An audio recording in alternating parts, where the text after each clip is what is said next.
With ancient civilizations and knowledge remaining from that time, people have always been fascinated with the idea of ancient secrets. One of the most interesting topics that not only appears in every major civilization, but to this day still has captivated the mind of people, is sacred geometry. An interesting fact about sacred geometry is that it is one of the very few subjects that equally engages both hemispheres of your brain.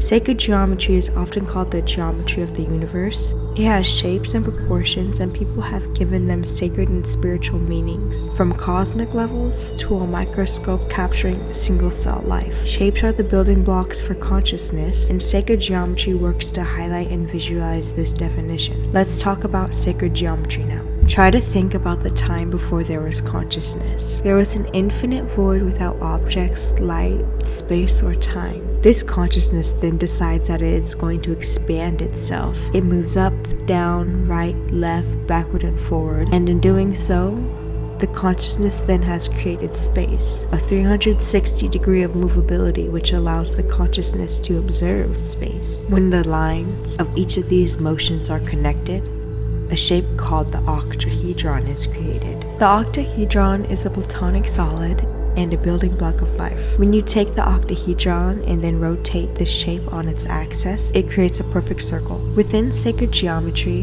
there is the idea that straight lines are representational to male energy, whereas curved lines are female. From that circle, then we have another circle that appears. This 2D image is called the Vesica Piscis. This shape is found within the human body in our eyes, and it also gives information about width, depth, and proportion.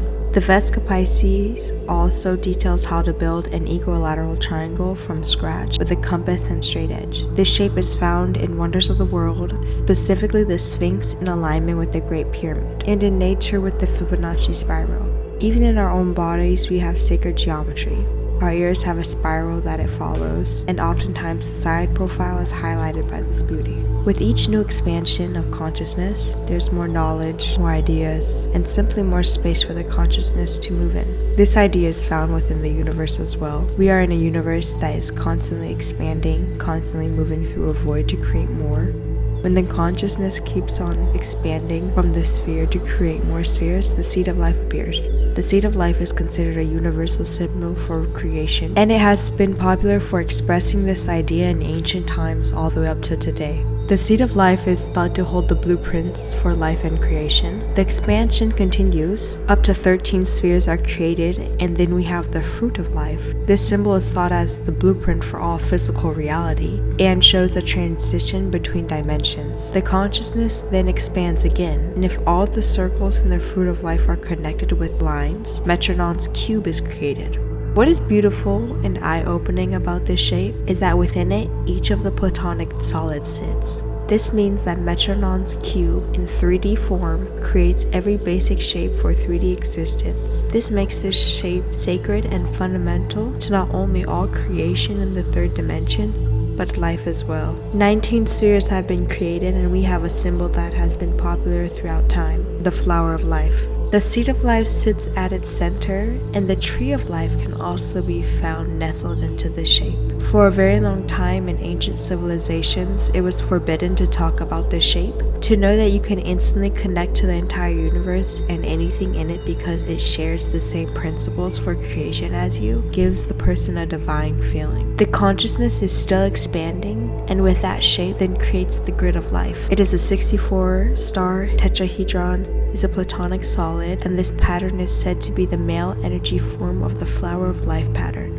64 is special as well. It is the first whole number that is a perfect square and a perfect cube. There are 64 codons in human DNA. It is the smallest number with 7 divisors, and it is said that there were 64 generations between Adam and Jesus. Overlaying these two, the flower of life and the grid of life, there is the idea that these two energies at the same time and space is the cause of all creation. where the flower of life curved lines represent space, and the female aspect of creation, and the straight male lines represent where space and time come together. It is also thought that this is the path that each of our souls have taken to get to a physical existence. It is the combination of space and time that makes this reality viewable. And even when we are first coming into existence, we start out as a circle and literally build our way into this dimension. Every form of life begins as a sphere, expanding from itself until a small child comes forth. Even then, we can look at our entire life as